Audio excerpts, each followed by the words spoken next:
বাহিরের মানুষ যদি আপনাকে সবার সামনে অপমান করে ছোট করার চেষ্টা করে তবে তা অনেক সময় এড়িয়ে যাওয়া যায়, কিন্তু নিজের লোকেরা যখন এমন কোনো ব্যবহার করে তখন সহ্য করা অনেক কঠিন। কিছু কিছু অপমান মানুষকে স্বাবলম্বী করে তোলে। তাকে কেউ ছোট করেছিল এটি ভাবতে ভাবতে সে ছুটতে থাকে লক্ষ্যের প্রতি।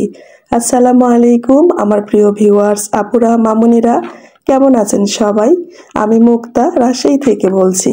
বরাবরের মতো আমার ব্যবসায়িক কাজকর্মের ভিডিও যেটা দেখতে আপনারা পছন্দ করেন, আজকেও চলে এসেছি বাজারে কিছু ভয়েল কাপড় কিনবো। এর আগে আমি কিছু প্রাইড কাপড় কিনেছি যেগুলো আপনাদেরকে আমার নতুন চ্যানেল থেকে দেখিয়েছি। আজকে আমি ভয়েল কাপড় কত করে গজ নিলাম খুচরো এবং পাইকারি কত করে গজ নিচ্ছি ডিটেলস আপনাদের সাথে শেয়ার করব। আশা করছি আমার আজকের ভিডিও থেকে যেসব আপুরা নিজের জন্য ড্রেস বানাতে চান কিংবা নতুন যারা ব্যবসা শুরু করতে চান কাপড় সম্পর্কে অনেক ধারণা পাবেন আর অনেক কিছু শিখতে পারবেন। তিনটা দোকান থেকে ভয়েল কাপড় নিই। সব সময় যে এক দোকানে সব কালার পাওয়া যায় তা না, দেখা যায় আমার যে কালারটা পছন্দ সেটা মিলছে না, তখন আরেক দোকান থেকে নিই। আর প্রত্যেকটা কালারের যেগুলো ব্র্যান্ড হয় সব ব্র্যান্ডের কিন্তু একটু 19 আর 20 কালারগুলো হয়। যেমন আপনাদের বুঝিয়ে বলি, এখানে 3টা ব্র্যান্ডের কাপড় আছে, বিস্কিট কালার 3টা ব্র্যান্ডের কাপড়। তো আমি অ্যাপেক্সটা নিচ্ছি। অরবিট ভয়েলের বিস্কিট কালারটা একটু বেশি ডিপ, তারপরে আরেকটা আছে সেটা একটু কালচে কালচে, এরপরে আমি অ্যাপেক্সটা নিলাম। এরকম এক এক ব্র্যান্ডের কালার কিন্তু একটু 19-20 হয়। এই যে বেগুনি কালারটা দেখালাম না, বেগুনির কালার কিন্তু দুইটা দুই রকম ছিল, এই জন্য বলছি একটু চকচকে একটু খসখসে। এই জন্য আমি প্রত্যেক ব্র্যান্ডের কাপড়গুলো আগে নামিয়ে দেখি, যেটা আমার কাছে ভালো লাগে আর সেটাই আমি কিনি। আর এখন যেটা দেখাচ্ছি এটা হলো বেক্সি কটন শাড়ি। আমি একটা কমেন্ট দেখলাম যে একজন আপু লিখেছেন যে বাজারে উনি খোঁজ করেছেন, দোকানদার বলেছেন যে বেক্সি কটন শাড়ি বলে কোনো কাপড়ই হয় না। তো আমি এটা বেক্সি শোরুম থেকে নিয়েছি আপু। এটা বেক্সি কটন শাড়ি, এই কালার টুকটুকে লাল আর বিস্কিট কালার। আর প্রাইডের কিন্তু টুকটুকে লাল কালারটা হয় না, মেরুন লালটা হয়। আর এই যে শোরুমের ঠিকানা ফোন নাম্বার দিয়ে দিলাম, চাইলে আপনি খোঁজ করে দেখতে পারেন যে বেক্সি কটন শাড়ি হয় কিনা। আর বেক্সি কটন শাড়ি আমি 700 টাকা পিস নিয়েছি। এখানে 12 হাতেরই আছে 6 গজের। বেক্সি কটন শাড়ির কাপড়ের কোয়ালিটিটা একটু মোটা একটু মজবুত, আর প্রাইডেরটা একটু হালকা, দামেরও একটু কম বেশি, 50 টাকা কম বেশি। প্রাইড হচ্ছে 650 টাকা করে। আমি বলে দিব আপনাদের ভিডিও দেখার পরে, আপনারা অনেকেই জানতে চেয়েছেন। আর এগুলো হচ্ছে অরবিট ভয়েলের আমি থান এনেছি, পপলেন নয়, অরবিট ভয়েল থান। আর এই থানে আছে 20 গজ করে। আমি 1400 টাকা করে নিয়েছি পাইকারি রেট, 20 গজ 1400 টাকা। যখন ওনারা এইভাবে কেটে দিবেন তখন কিন্তু একটু বেশি পড়বে, 2 টাকা বেশি ধরেন। আর যখন আপনি থান নেবেন তখন একটু কম ধরেন। আর এখানে 3টা ব্র্যান্ডের কাপড় আছে, অ্যাপেক্স, অরবিট আর ক্যালিকো। আমি 3টা ব্র্যান্ড মিলিয়ে নিয়েছি। সবসময় আমার এই 3টা ব্র্যান্ডেরই বেশি কাজ করা হয়। এটা হলো পপলেন কাপড়, ক্যালিকো পপলেন, আর হাতে আছে এটা ক্যালিকো ভয়েল। আমি 3 পিস বানানোর জন্য নিয়েছি। একজন আপুর গোলাপি কালার 3 পিসের অর্ডার আছে। তো জামা আর ওড়না দিব ভয়েল কটনে, আর সালোয়ারটা দিব পপলেন কটনে। সবাই আবার ভয়েল কটন পছন্দ করেন না সালোয়ারে, সালোয়ার কিন্তু ভয়েলে পাতলা হয়, অনেকে একটু মোটা পড়তে চান। ক্যালিকো ভয়েল হচ্ছে পাইকারি রেটে 85 টাকা করে, আর খুচরো কত করে বিক্রি করে এটা আমার সঠিক জানা নেই। আর অরবিট ভয়েল হচ্ছে 75 টাকা করে। এই তো আপু খুচরো আর পাইকারি রেট আপনাদের বলে দিলাম। আবার এক এক এলাকায় একটু 2 টাকা 3 টাকা দামের কম বেশি হতে পারে, যেমন গ্রামগুলোতে একটু কম বেশি হয়, যারা উপজেলাতে আছেন তাদের একটু কম হবে। আজকেও কিন্তু কিছু কাপড় আমি সকালে ছাপিয়েছি, ওই যে টেবিলের উপর রেখেছি, ওইগুলো এখন সুতা মেলাবো।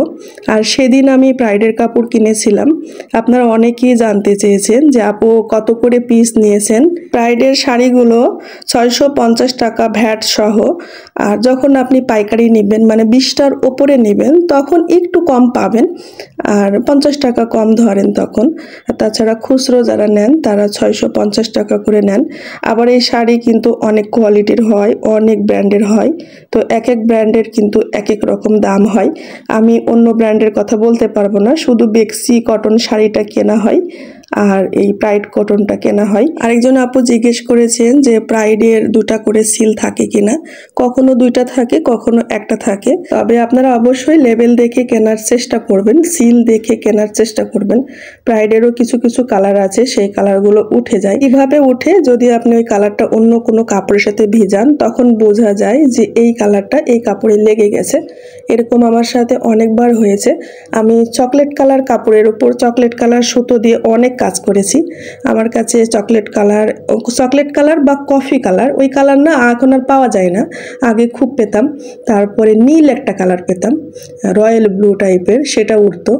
এই দুটা কালার আমার কাছে উঠেছে। তবে আরও অনেক কালার উঠেছে। অনেক আপুরা গল্প করে, ওই যে যখন ট্রেনিং করা হয়, সবাই যখন একসাথে হই তখন এগুলো গল্প হয় আর কি। আর আজকে সকালে আমি কাপড় ছাপাচ্ছিলাম। এটা হলো বেক্সি কটন শাড়ি, যেটা আজকে কিনেছি সেটা নয়, কিন্তু এটা আগে কেনা ছিল আমার। দুইটা ওয়ান পিস একজন আপুর অর্ডার আছে। এই আপু আমার কাছ থেকে অনেক ড্রেস নিয়েছেন, ঢাকা, নবাবগঞ্জ, দোহার নবাবগঞ্জ থেকে।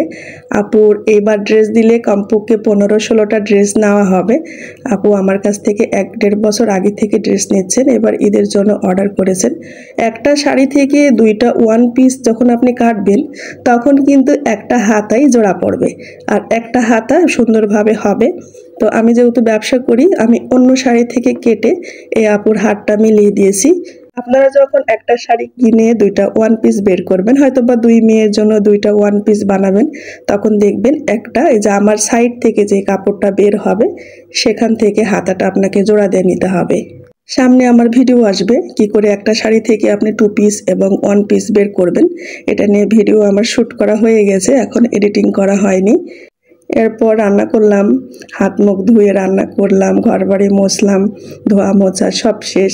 মিনহাজুলকে নিয়ে বেরিয়ে পড়েছি। এখন বাজে 11:30টার মতো। তো মিনহাজুলের জুতা কিনতে হবে।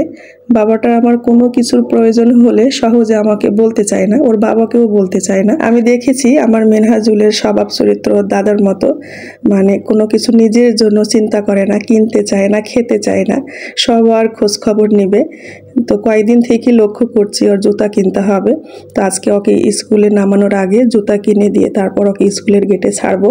আর আমার মিনহাজুল ক্লাস 10-এ উঠলো, মোটামুটি রেজাল্ট ভালোই করেছে, শুধু অঙ্কে একটু খারাপ করেছে। তো এটা নিয়ে চিন্তা নাই, কারণ ও ক্লাস 10-এ এবার একটু অ্যাক্টিভ হবে। রেজাল্ট খারাপ হয়ে আমার মনে হচ্ছে ভালোই হয়েছে। আপনারা দোয়া করবেন আমার ছেলে মেয়ের জন্য। আমার ভিউয়ার্স আপুরা যে যেখানে আছেন সবাই ভালো থাকেন, আপনাদের সবার মনের আশা পূরণ হোক, আপনারা সবাই সুস্থ থাকেন। আমাকে সাপোর্ট করার জন্য আপনাদের অসংখ্য অসংখ্য ধন্যবাদ। মিনহাজুলের বাবার অফিসে আসলাম। মিনহাজুলের বাবা খুব একটা বলা হয় না, সবাই মুনতাহাকে বেশি চিনেন, তো মুনতাহার বাবাই বলা হয়। একজন আপু অনেক দিন আগে বলেছিলেন যে আপনি বড় ছেলের নাম না বলে শুধু মুনতাহার বাবা বলেন। আসলে আমি বাসায় মারুপের বাবাই বলি, আর ভিডিওতে যখন আপনারা মুনতাহাকে বেশি চেনেন সেজন্য মুনতাহার নামটা বেশি না হয়। এই গাড়িটা আমরা দুজন মিলে কিনেছি, মুনতাহার আব্বু এবং আমি।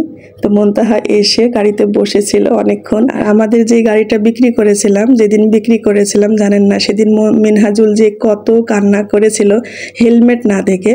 মানে ওর বাবা গাড়ি দিয়ে চলে এসেছে, হেলমেট নিয়ে আসেনি। বারবার প্রশ্ন করছিল, আম্মু আমাদের গাড়ি কোথায়, হেলমেট কোথায়, আব্বু কেন হেলমেট নিয়ে আসলো না, গাড়ি কি করেছে। সেই দিনের কথা মনে পড়ে সত্যি আমার চোখে পানি এসে গিয়েছে। গাড়িটা বিক্রি করে আমরা বাসা ভাড়া দিয়েছিলাম, কয়েক মাসের বাসা ভাড়া আমাদের বাকি ছিল।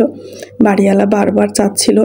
এটা হলো 2014 সালের ঘটনা। তো অ্যাপেক্সে এসে মিনহাজুলের পছন্দ মতো একটা কেটস কিনে দিয়েছি।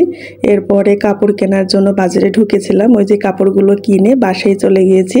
তো এই ছিল আমার আজকের ব্লগ ভিডিও। আমার প্রিয় ভিউয়ার্সরা সবাই ভালো থাকেন।